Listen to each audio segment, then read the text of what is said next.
Mi querida familia, vamos a continuar con la segunda parte de lo que estuvimos analizando la semana pasada con respecto a los versos del 9 al 13 de la primera carta a los Corintios, capítulo 5.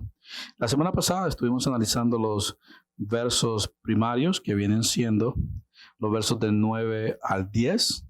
El tema que estuvimos analizando fue los inconversos del mundo y nosotros. En esta ocasión vamos a analizar otro tema que nos aclara dentro del contexto la separación que hace Pablo con respecto a un grupo y a otro. Así que sin más preámbulo, vamos entonces a los versos del 11 al 13 del capítulo 5 de Primera de Corintios. La Escritura lee lo siguiente: lo que quise decir es, no se relacionen con ninguno que afirma ser creyente y aún así se entrega al pecado sexual, o es avaro, o rinde culto a ídolos, o insulta, o es borracho, o estafador. Ni siquiera coman con esa gente. No es mi deber juzgar a los de afuera, pero sí es responsabilidad de ustedes juzgar a los que son de la iglesia y están en pecado. Dios juzgará a los de afuera, pero como dicen las Escrituras, quiten al malvado de entre ustedes. Oremos. Mi amado Señor, una vez más estamos delante de tu presencia, pidiendo tu ayuda, Señor, porque ya que fuiste tú el que inspiró tu palabra, que seas tú el que le dé la interpretación correcta y nos enseña a nosotros, Padre Eterno, a darte la gloria a través de la manera en que nosotros vivimos, ya que, como estaba diciendo en el video el pastor Núñez, la gente va a recordar un poco las cosas que decimos, pero van a ser impactados por la manera en que vivimos. Permite, Señor, que el carácter de nosotros sea moldeado por la obra del Espíritu Santo en cada uno de nosotros, y que de esa manera, Señor, el mundo en que vivimos comprenda que nosotros somos diferentes, no por lo que nosotros creamos que somos, sino por lo que nosotros somos a través de lo que describe de nosotros tu palabra. Mi amado Dios, que en esta tarde tu Espíritu nos hable a nosotros a través de tu palabra, para la gloria tuya y el beneficio de tu iglesia aquí en la tierra. Y es por los méritos de Cristo que te digo amén.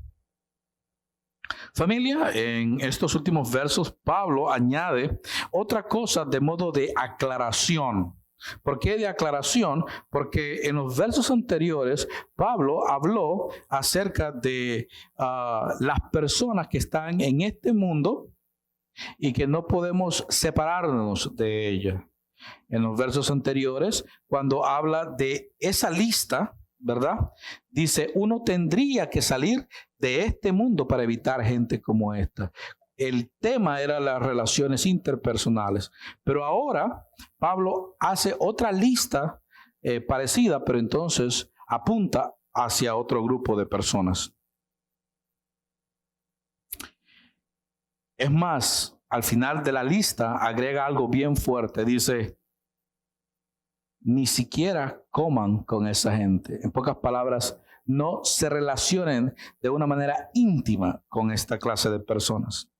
Familia, acá Pablo habla de gente que forma parte de una congregación, que se llama a sí mismo cristiana, que se autonomina hermano o hermana, pero que vive en forma indisciplinada.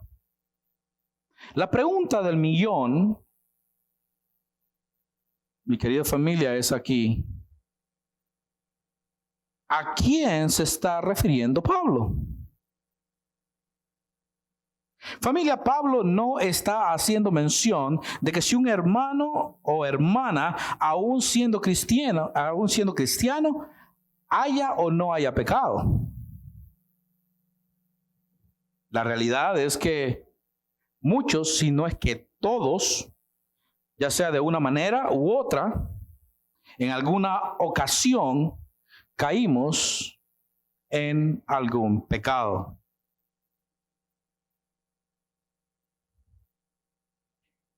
Para esto, la escritura es bien clara. Y voy a aclararlo porque muchas veces se dice por ahí que el cristiano no peca. Vayamos, por favor, a la primera carta del apóstol Juan, capítulo 1. El texto que escribí, o el punto donde está el mensaje, son los versos 8 y del 8 al 10. Pero como a mí siempre me gusta dejar algo bien claro, ¿verdad? Vamos a leer el contexto. Y el contexto comienza en el verso 5. Dice, este es el mensaje que oímos de Jesús y que ahora les declaramos a ustedes. ¿Cuál es el mensaje? Dios es luz y en Él no hay nada de oscuridad. Por lo tanto, mentimos si afirmamos que tenemos comunión con Dios, pero seguimos viviendo en oscuridad espiritual. No estamos practicando la verdad. Mentimos si decimos que tenemos comunión con Dios, pero seguimos viviendo en oscuridad espiritual. ¿Qué es la oscuridad espiritual? La muerte espiritual. Y quiero que esto se quede en la mente de ustedes, permee en la mente de ustedes. ¿Por qué? Porque el siguiente verso dice, si vivimos en la luz, así como Dios está en la luz, entonces tenemos comunión, fíjense bien, unos con otros. Y la sangre de Jesús, su Hijo, nos limpia de todo pecado. Y ahí viene la parte de la enseñanza, el texto. Si afirmamos, viene otra vez, si afirmamos que no tenemos, si afirmamos que no tenemos pecado, lo único que hacemos es engañarnos a nosotros mismos y no vivimos en la verdad. Viene la solución. Pero si confesamos nuestros pecados a Dios, Él es fiel y justo para perdonar nuestros pecados y limpiarnos de toda maldad. Viene otra vez la misma expresión. Miren cómo Pablo la repite una y otra vez para que nosotros entendamos la importancia de esto. Dice, si afirmamos, verso 10, que no hemos pecado, llamamos a Dios mentiroso y demostramos que no hay lugar para su palabra en nuestro corazón. Aquí la enseñanza, mi querida familia, está bien clara y es sobre todo para aquellos que podrían decirme, pastor, yo no. Como aquellos de Corinto que decían, uno, yo soy de Pablo, yo soy de Cefa, yo soy de Apolo, pero había unos que se creían que si levantaban la mano le tocaban los pies a Jesucristo y decían, no, yo soy de Jesús. Nosotros somos los más puritanos de aquí. Y en muchas iglesias hay muchos así, que les encanta apuntar. No, porque ya vieron al hermano fulano de tal. ¿Cómo se comporta? Y ya vieron a fulanito por allá. Y a sutanita. Les fascina estar apuntando. ¿Por qué? Porque ellos se creen que ellos no rompen un vaso. Y déjenme decirle, mi querida familia, que no rompen un vaso, rompen la vajilla entera. ¿Por qué? Porque si confiesan, si ellos confirman de que no han pecado, entonces están declarando que Dios es un mentiroso.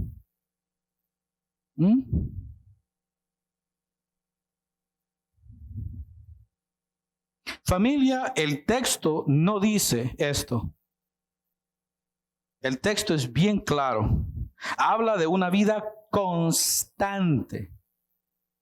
Ahora, ¿qué quiero decir? Estoy regresando al texto, ya me estoy saliendo de Juan y regresando otra vez a Primera de Corintios. Si en Primera de Corintios se nos está hablando acerca de la vida y conducta de una persona, hice una diferencia entre una persona y otra. ¿Por qué? Porque dentro de las iglesias hay dos clases de personas. Están los que se autonominan cristianos y están los cristianos. Primero de Juan nos habla de los que somos cristianos, pero ¿qué? Pero nos pasamos tropezando a cada rato. Con respecto a eso, el Salmo 37 nos dice que Dios se deleita al ver el caminar de su pueblo, pero que si tropezamos no podemos caer porque Él nos tiene agarrados de la mano. Volvemos otra vez a lo mismo. El hecho que seas cristiano no te quita a ti o no te saca de la situación donde Dios va a permitir que tentaciones y tribulaciones vengan a tu vida. Es más, pruebas vienen a tu vida. ¿Por qué? Porque es la manera en que crecemos. Por ejemplo, cuando nosotros, y esto se identifica el hermano José Vargas y Miguel conmigo, cuando nosotros entramos a la vida militar, para que nos quiten la mentalidad civil, tienen que empezar a crear en nosotros hábitos. Y uno de esos hábitos es levantarse temprano. Después de eso, ejercicio físico. Y luego ejercicio mental. ¿Para qué? Para que la mentalidad civil se transforme en una mentalidad militar. ¿Por qué? Porque eso es lo que vamos a hacer de ese momento en adelante. Entonces nuestros hábitos tienen que cambiar.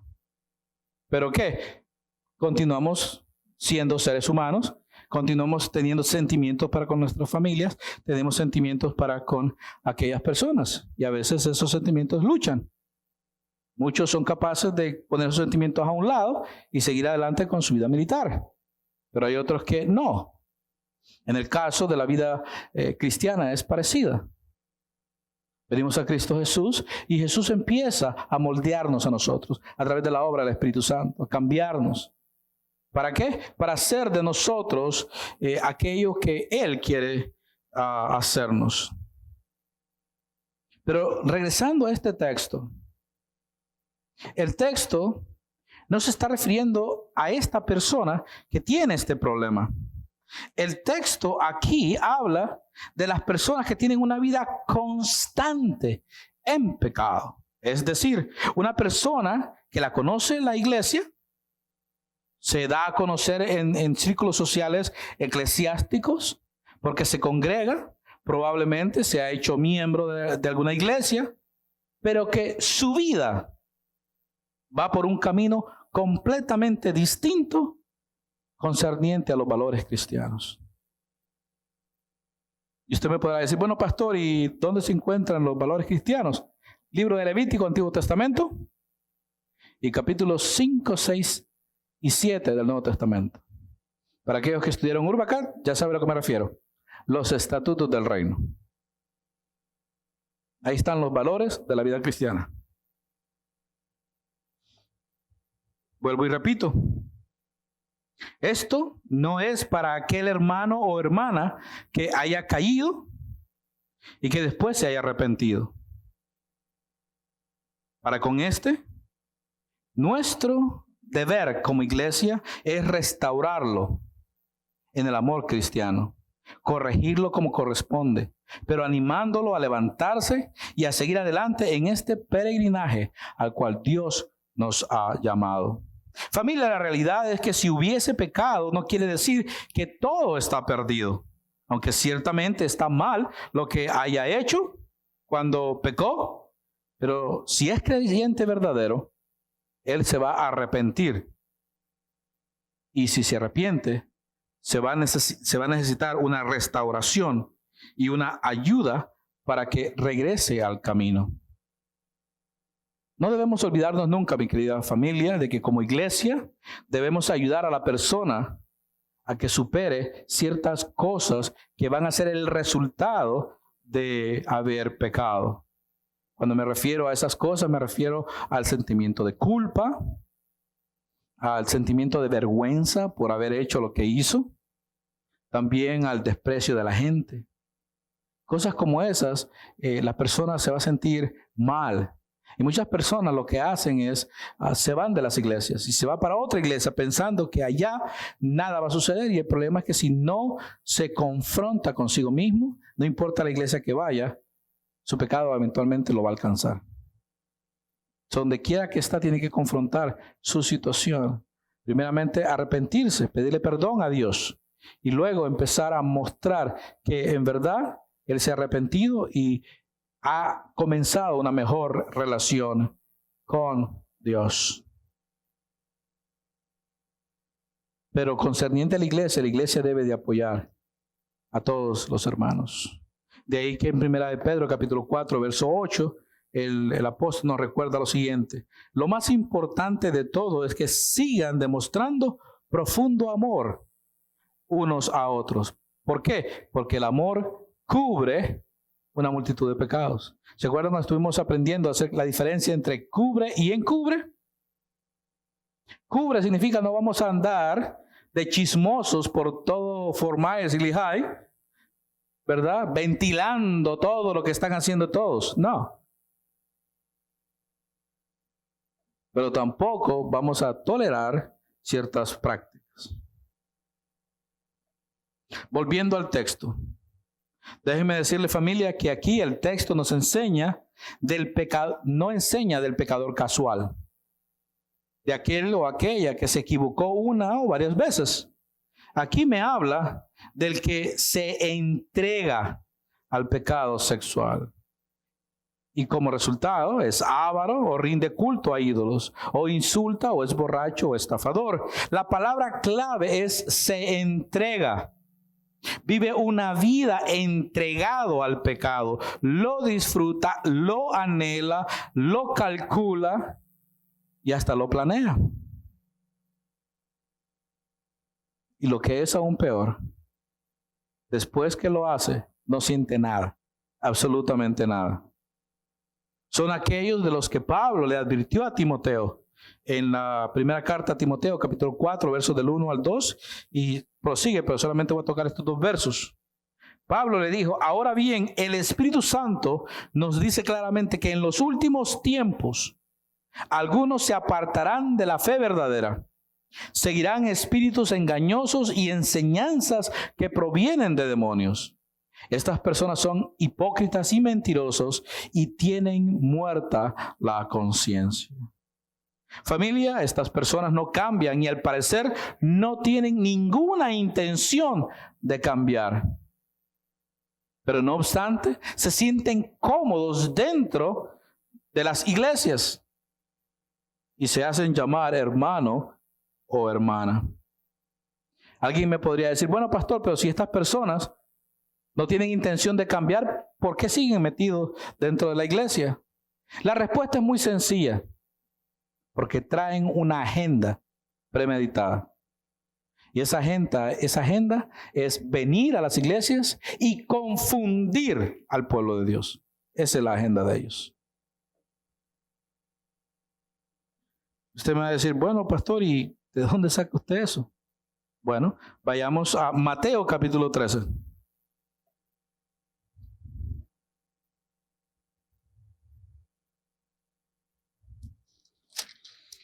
En Mateo capítulo 13, nuestro Señor les mostró a los discípulos, les enseñó a los discípulos a través de una parábola, y también a la gente les predicó a través de parábolas. Como ustedes recuerdan, el Señor predicaba a través de parábolas, pero después a sus discípulos les daba la explicación de la parábola. La enseñanza con respecto a de lo que estoy hablando está en los versos del 36 al 39, pero la parábola en sí comienza en el verso 1 del capítulo 13. Bueno, en realidad al final del verso 3, pero voy a leer el contexto. Dice: más tarde, ese mismo día, Jesús salió de la casa y se sentó junto al lago. Cuando se refiere al lago, se refiere al lago de Genesaret. ¿Recuerdan? No. Se refiere al mar de Galilea, mi querida familia. Pronto se reunió una gran multitud alrededor de él, así que entró en una barca, se sentó ahí y enseñó mientras la gente estaba de pie en la orilla. Contó muchas historias en forma de parábola, como la siguiente. Escuchen, un agricultor salió a sembrar. A medida que esparcía las semillas por el campo, algunas cayeron sobre el camino y los pájaros comieron de las que comieron. Otras cayeron en tierra poco profunda, en roca debajo de ellas, y las semillas las semillas germinaron con rapidez, pero la tierra era poco profunda. Pero pronto las plantas se marchitaron bajo el calor del sol y como no tenían raíz profunda, murieron. Otras semillas cayeron entre espinos, los cuales crecieron y ahogaron los brotes. Pero otras semillas cayeron en tierra fértil y produjeron una cosecha que fue 30, 70 y hasta 100 veces más numerosa de lo que se había sembrado. Todo el que tenga oídos para oír, escucha y entienda. Sus discípulos vinieron y le preguntaron, ¿por qué usas parábolas cuando hablas con la gente?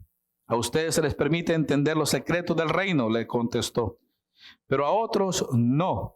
Los que escuchan mis enseñanzas se les dará más comprensión y tendrán conocimiento en abundancia. Pero los que no escuchan se les quitará aún lo poco que entiendan.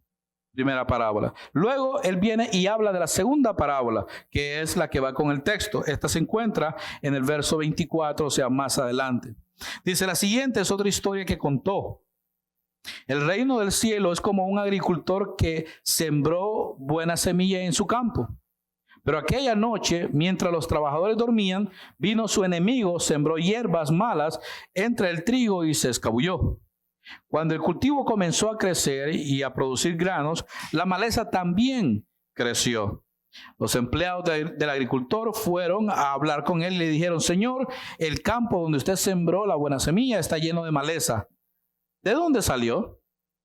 Eso es obra de un enemigo, explicó el agricultor.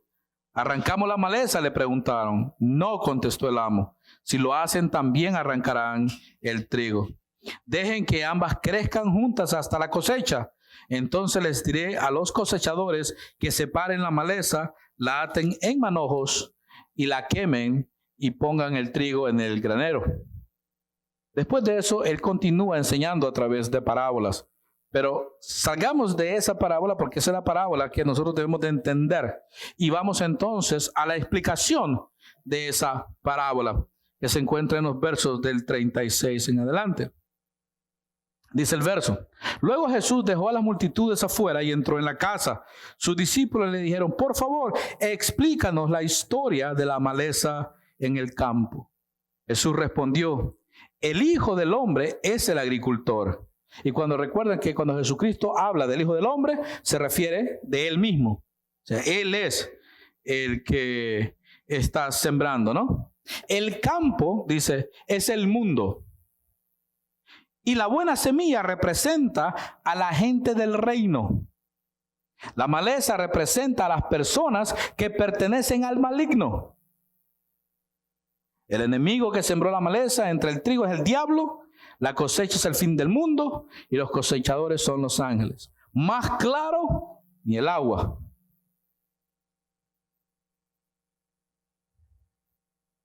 Esto, mi querida familia, nos da a nosotros una ilustración clara de cómo están las cosas bien detalladas desde la perspectiva de Dios.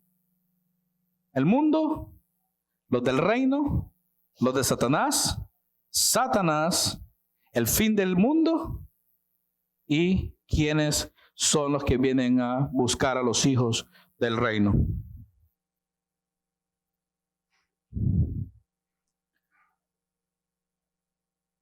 Alguno me preguntará, bueno, pastor, pero no todos en algún tiempo fuimos hijos o fuimos pertenencia del diablo. A esta persona, o si alguien le hace esa pregunta, se le puede contestar de la siguiente manera. No todos fuimos hijos de Satanás, mas sin embargo todos fuimos esclavos del pecado y todos estábamos muertos espiritualmente. Absolutamente todos. Todo aquel que nace en este mundo nace muerto espiritualmente y necesita ser resucitado espiritualmente.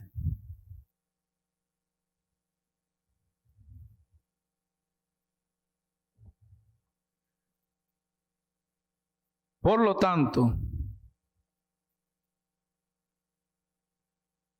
todos nacemos esclavos del pecado, pero no todos nacemos para hacer maleza, no todos nacemos para hacer trigo. Y esto es muy importante de entender, porque de lo que voy a hablar ahora se llama la predestinación. Cuando dije que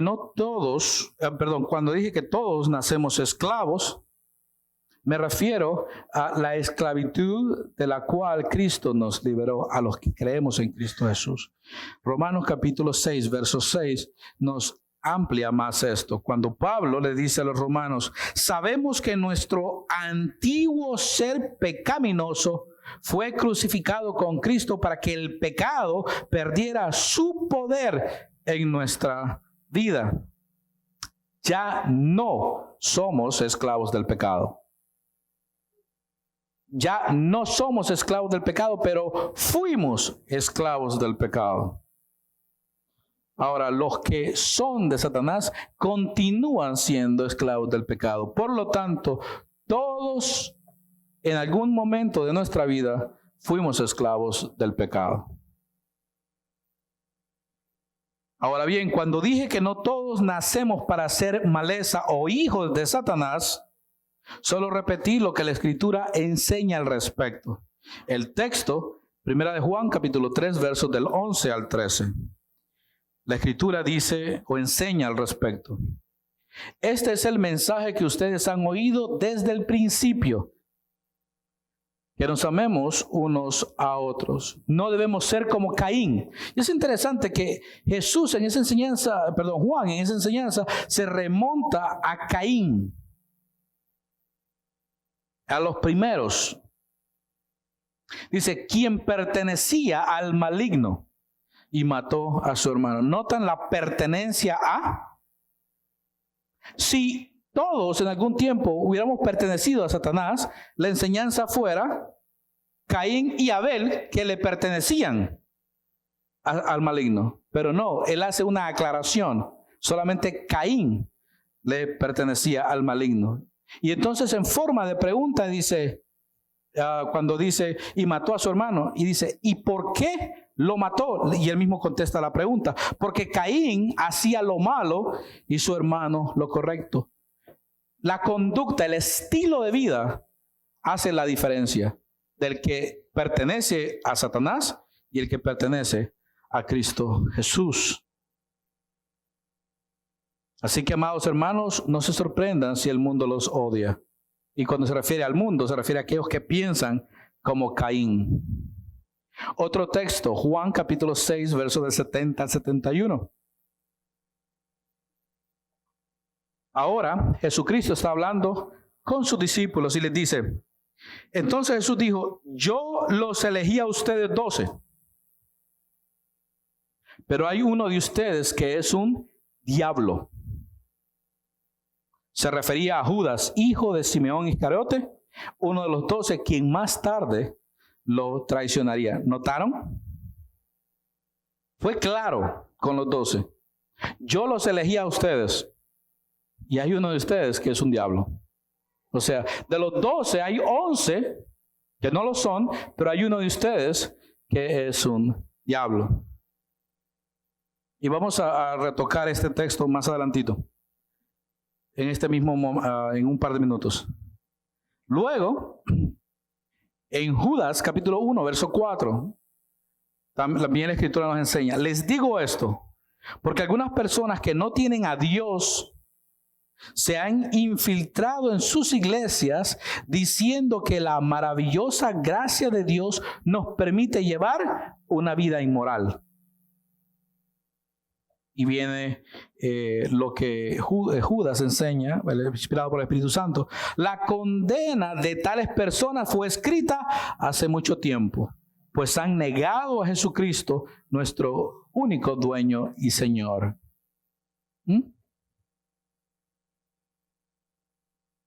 Personas que no tienen a Dios se han filtrado. Y la condenación de estas personas fue escrita, fue predestinada hace mucho tiempo atrás. Con respecto a este grupo de personas que la Biblia nos enseña que son hijos de Satanás, la Biblia dice al respecto en Apocalipsis capítulo 17, verso 8.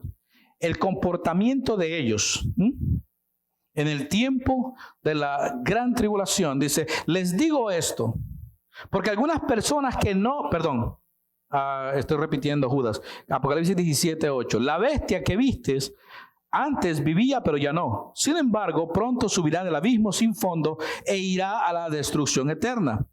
Los que pertenecen a este mundo, y note, cuyos nombres no fueron escritos en el libro de la vida antes de la creación del mundo, se asombrarán al ver la reaparición de esta bestia que había muerto. ¿Notaron? Los que pertenecen a este mundo, cuyos nombres no están escritos en el libro de la vida del Cordero, desde antes de la creación del mundo.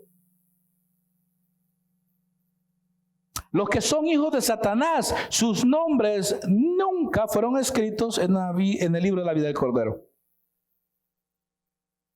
Hay unos que nunca van a cambiar. Jamás van a cambiar. Son como Caín y como Judas.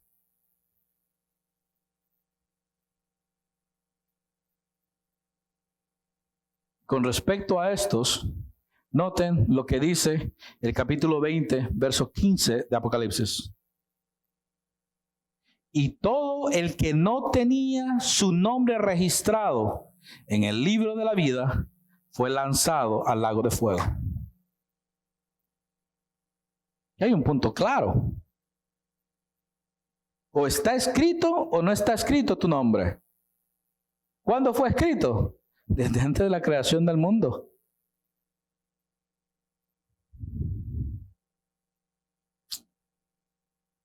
Familia, cuando dije que no todos nacemos para ser trigo, o sea, los hijos de Dios, el pueblo de Dios, aquellos que somos parte del reino, solamente repetí lo que la Escritura enseña.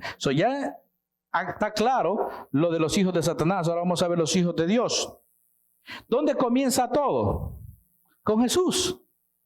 Mateo capítulo 1, versos del 18 al 21 es el texto. Noten lo que va a suceder aquí. Dice, ese es el relato de cómo nació Jesús el Mesías. Su madre María estaba comprometida para casarse con José. Pero antes de que la boda se realizara, mientras todavía era virgen, quedó embarazada mediante el poder del Espíritu Santo. José, su prometido, era un hombre bueno y no quiso avergonzarla en público. Por lo tanto, decidió romper el compromiso en privado. Mientras consideraba esta posibilidad, un ángel del Señor se le apareció en un sueño. José, hijo de David, le dijo el ángel, no tengas miedo de recibir a María por esposa, porque el niño que lleva dentro de ella fue concebido por el Espíritu Santo y tendrá un hijo y lo llamarás Jesús. Y aquí viene la parte clave. ¿Por qué Jesús? Porque Él, o sea Jesús, salvará a su pueblo de sus pecados. ¿Notaron? No va a salvar a todo el mundo, solamente su pueblo. ¿Por qué? Porque hay un grupo que se le llama la maleza, los hijos de Satanás, cuyos nombres no están escritos en el libro de la vida del Cordero desde antes de la fundación del mundo. Pero hay otros que sí, a los cuales se le llama el pueblo de Dios, por los cuales Jesús vino a vivir y a morir por ellos. El siguiente texto, Juan 1 del 10 al 15. Dice, vino al mismo mundo que él había creado, al planeta, pero el mundo no lo reconoció. Vino a los de su propio pueblo, refiriéndose a Israel y a los descendientes de Abraham, y hasta ellos lo rechazaron. Pero a todos los que creyeron en él y lo recibieron, les dio el derecho de llegar a ser hijos de Dios. Y hay muchos que se quedan ahí y dicen, yo puedo creer y recibir en Cristo, a recibir a Cristo y entonces vengo a ser hijo de Dios. Espérate, continúa el contexto. El contexto dice lo siguiente. Ellos, o sea, esos que creyeron y lo recibieron, nacen de nuevo no mediante un nacimiento físico como resultado de la pasión o la iniciativa humana, sino por medio de un nacimiento que proviene de Dios. Dios es el que produce ese nacimiento, no el hombre. Para que una persona crea y reciba a Cristo Jesús, Dios tiene que hacerlo nacer de nuevo. Si Dios no lo hace nacer de nuevo, esa persona jamás va a venir y creer en Cristo Jesús.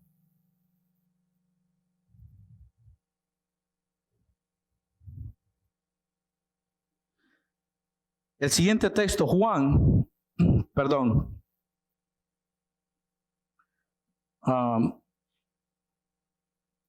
Efesios 1 del 3 al 5.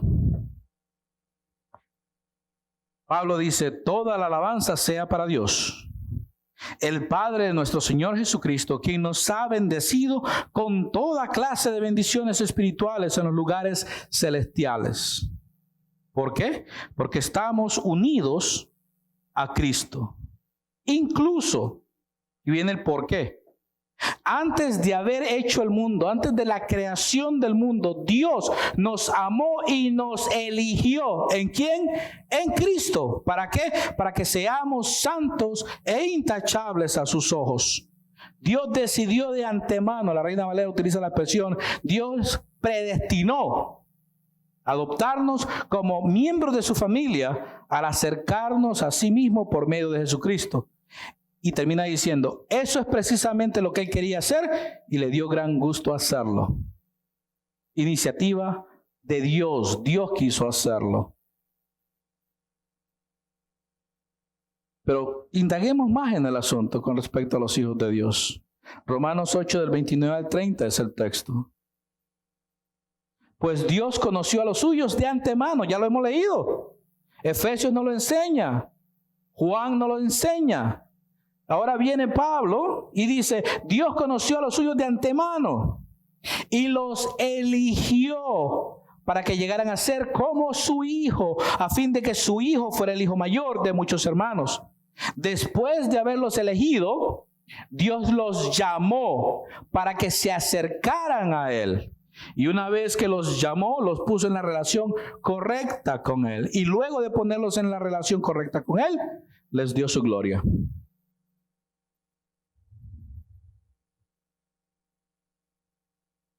Jesús en una ocasión dijo lo siguiente.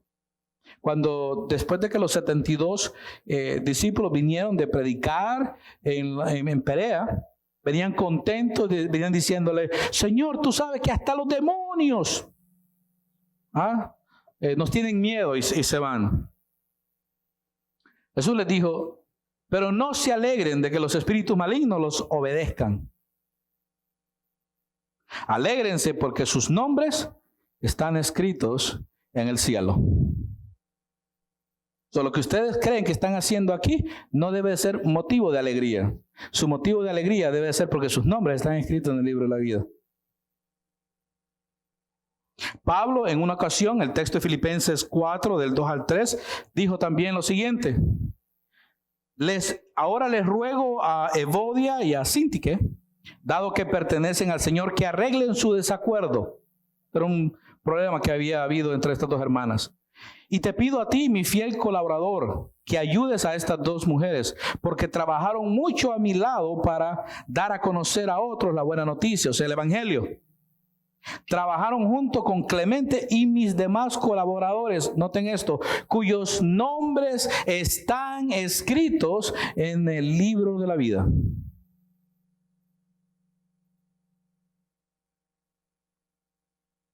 Con respecto a esto, iba a buscar Primera Tesalonicenses, pero es interesante que no hay quien describa mejor Primera Tesalonicenses 4 como Daniel capítulo 12, versos del 1 al 2. Dice lo siguiente, en ese tiempo se levantará Miguel, el arcángel, que hace guardia sobre tu nación.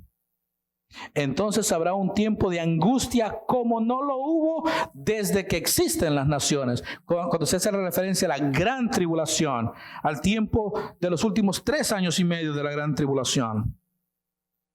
Sin embargo, en ese momento, cada uno de tu pueblo que tiene el nombre escrito en el libro será rescatado. Se levantarán muchos de los que están muertos, ya viene siendo el fin del mundo, y enterrados, algunos para vida eterna y otros para vergüenza y deshonra eterna. Por último, con respecto a la Nueva Jerusalén, la gran ciudad, En capítulo 21, verso 27 dice, no se permitirá la entrada a ninguna cosa mala, ni tampoco a nadie que practica la idolatría o el engaño. Solo podrán entrar los que tengan su nombre escrito en el libro de la vida del Cordero. ¿Ven la importancia? ¿Ven el gran peso?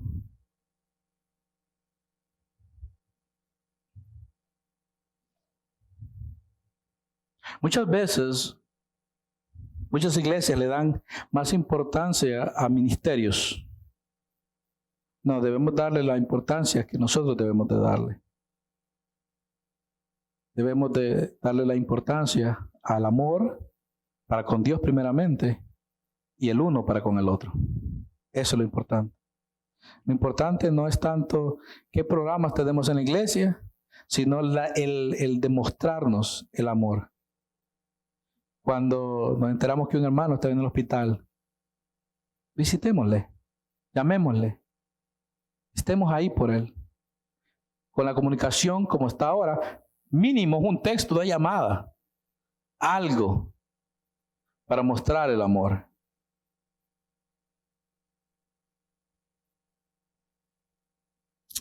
Familia, volviendo al texto.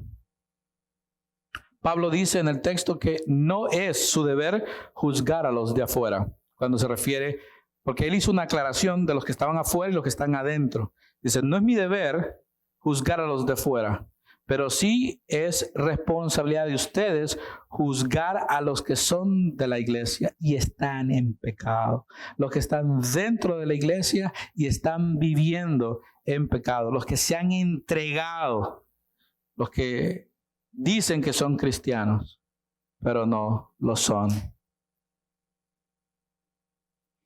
¿Por qué Pablo dice eso? El texto lo continúa diciendo, porque Dios juzgará a los de afuera, pero como dicen las escrituras, quiten al malvado de entre ustedes. Familia, esta petición es bien fuerte.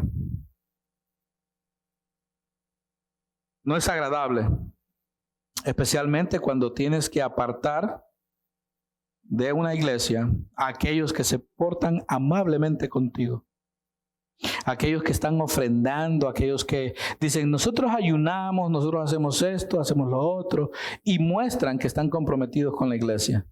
Es bien difícil para una iglesia decirle a esas personas que se aparten. La iglesia en Corinto estaba cayendo en eso y cayó en eso. Estaban tolerando que el varón que estaba practicando el incesto se quedara en la iglesia. ¿Por qué? Porque era una persona pudiente. Sus contribuciones a la iglesia eran bastante buenas. Y probablemente era una persona de influencia política y social, que era de bienestar para la iglesia. So, para decirle a él, tienes que irte, para la iglesia era bien fuerte. Pero Pablo dice, no, tienen que decirle a él que se salga. ¿Por qué? Porque nos recuerda lo que nos dijo en el capítulo 5, verso 6. ¿No se dan cuenta de que ese pecado es como un poco de levadura que impregna la masa? Y de eso estuvimos hablando ya en otros sermones. Una práctica hace que se contagie el resto de la iglesia y los demás continúan o pueden practicar lo mismo. Y Pablo termina diciendo que ni siquiera coman con esa clase de personas. Con esto termino. Usted puede que diga, bueno, pastor, pero y entonces no nos vamos a socializar con otros. Jesucristo socializó con muchas personas. Jesucristo partió el pan con muchas personas. O sea, tuvo relaciones interpersonales. Es más, la Escritura nos dice que comió con cobradores de impuestos y con prostitutas. ¿Cuál es la diferencia? Que cuando Jesucristo lo hizo como parte de su ministerio evangelístico. Esos no se llamaban cristianos, no se llamaban hermanos. Mas, sin embargo, el texto aquí nos está haciendo una aclaración. Es para aquellos que se hacen llamar discípulos, es para aquellos que se hacen llamar cristianos. El que dice que es hermano, es para ellos. ¿Se acuerdan cuando Jesucristo alimentó a los 5,000? Capítulo 6 de Juan. E inmediatamente después de haberlos alimentado, ya ellos se sentían parte del grupo de Jesucristo y se autonombraban discípulos. Cuando él escuchó eso, entonces empezó a repetir el sermón del monte. Y como resultado, empezaron a irse. Y sus discípulos vinieron a decirle: Señor, la gente se está yendo. Y él les dijo: bueno, ¿y qué? ¿Usted también se quiere ir? Y Pedro dijo: ¿a dónde iremos si solo tú tienes palabra de vida? Es más, el texto Juan 13 del 21 al 30.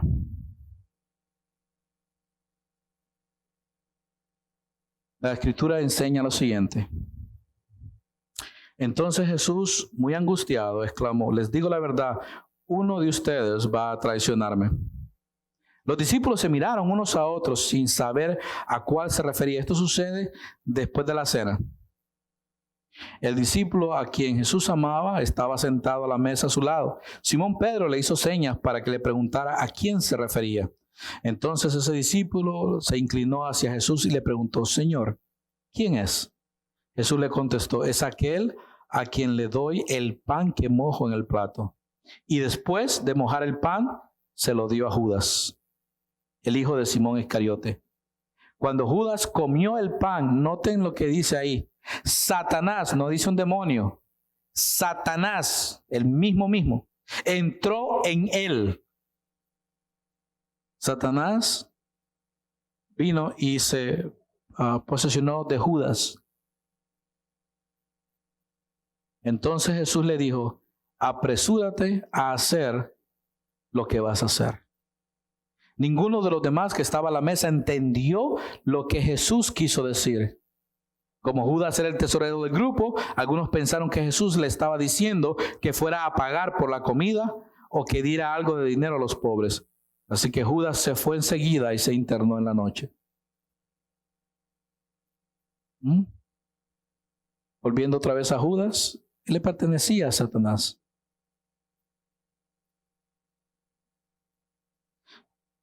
Familia, entendamos que detrás de ciertas actitudes pecaminosas hay espíritus que van haciéndose fuertes en esas personas.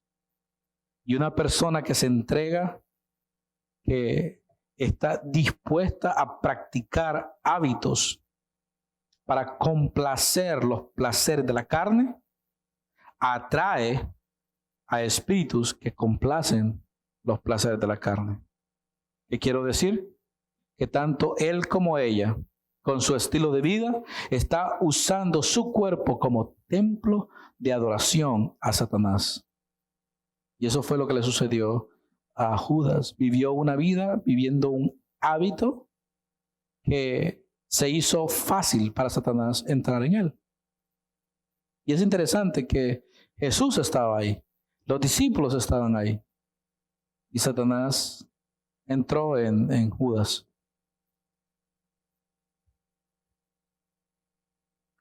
Familia, nunca olvidemos que no es nuestra responsabilidad juzgar al mundo. ¿Qué quiero decir? Dios nos envió con un mensaje para el mundo. Marcos 16, del 15 al 16 es el texto. La escritura dice: entonces les dijo: vayan por todo el mundo y prediquen la buena noticia a todos. El que crea y sea bautizado será salvo, pero el que se niegue a creer será condenado. ¿Quiénes van a creer? Los que Dios resucite espiritualmente, los que Dios los haga nacer de nuevo. Como ven, mi querida iglesia, nosotros no estamos llamados a que personas nazcan de nuevo por nuestros méritos. Nosotros estamos llamados simplemente a predicar la palabra de Dios, no a juzgar a nadie. Dios ya los juzgó a ellos. Es nuestra responsabilidad, nada más, de juzgar lo que está sucediendo dentro de nuestras iglesias. Al hermano que está tropezando y arrepintiéndose, tropezándose y arrepintiéndose, y que porque nosotros vemos en él el anhelo de querer agradar a Dios, pero cae a ese hermano, nosotros debemos de ayudarle con sus tentaciones, tribulaciones, pruebas y sobre todo con la disciplina divina que le va a venir encima. Pero el que llamándose cristiano es hijo de Satanás, tenemos que quitarlo de en medio de nosotros. Y usted va a decir, pero ¿cómo lo vamos a quitar, pastor? Le vamos a decir, ¿se va? No. Tenemos que vivir una vida a la altura de que la persona, ella misma, se va a ir. Porque nuestro estilo de vida no va a encajar con su estilo de vida. Nuestra manera de ver las cosas no va a encajar con su manera de ver las cosas. Nuestras conversaciones no van a encajar con su manera de conversar. Y eventualmente él va a decir, yo no encajo aquí. Y se va a tener que ir. Vivir una vida para la gloria de Dios hace que las personas que no quieren honrar a Dios se vayan. Mas sin embargo, las personas que quieran honrar a Dios, las personas que quieran agradar a Dios, van a venir y van a decir, hermano, ¿cómo le hace usted con tal tentación? Hermano, ¿cómo le ha ido usted con esta prueba? Hermano, ¿cómo le fue usted a través de aquella tribulación? Y no le va a decir, venga hermano, siéntese. Y usted es de los míos. ¿Por qué? Porque usted está pasando por lo mismo que pasé yo. Déjeme decirle, ¿qué hizo Dios conmigo? Y ahí les ayudamos a los hermanos. Es mi deseo de que Dios nos capacite con sabiduría de lo alto para entender cómo lidiar con las situaciones, tanto las situaciones de nuestros hermanos en la fe como con los hijos de Satanás. Porque ya sea que nuestro nombre fuera escrito o esté escrito en el libro de la vida o no, eso se va a dejar ver con el comportamiento de cada uno. Recuerde que el comportamiento cristiano es aquel de que la persona que dice ser cristiano busca la gloria de Dios, no la propia. Oremos. Mi amado Señor, en el nombre de Jesús estamos delante de tu presencia agradecidos porque nuestros nombres están escritos en el libro de la vida del Cordero desde antes de la creación del mundo. Mi amado Dios, estamos conscientes de que debemos de vivir una vida para agradarte a ti y no agradar al mundo. Pero sabemos, Padre eterno, que de una manera u otra vamos a tener personas en medio de nosotros que, llamándose hermanos, viven y desean vivir una vida en pecado.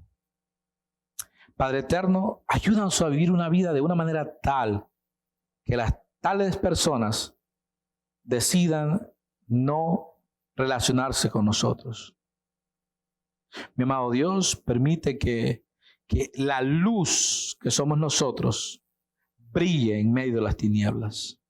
Permíteme, amado Dios, que seamos esa luz que está puesta en un cerro y que está alumbrando toda la ciudad. Permíteme, amado Dios, que en realidad nosotros entendamos el peso que implica ser hijos tuyos, porque nos escogiste y nos llamaste para vivir una vida a la altura del varón perfecto, el cual es Cristo Jesús.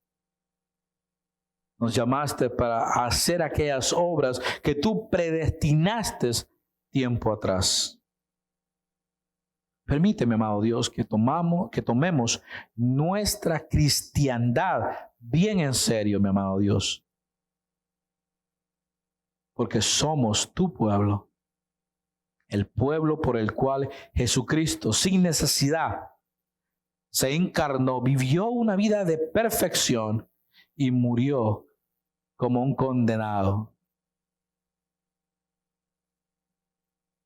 Permíteme, amado Dios, que nosotros cada día nos consagremos más a ti. Que renovemos votos para contigo, de consagración, de dedicación a ti, mi amado Padre, para la gloria y la honra de tu santo y bendito nombre.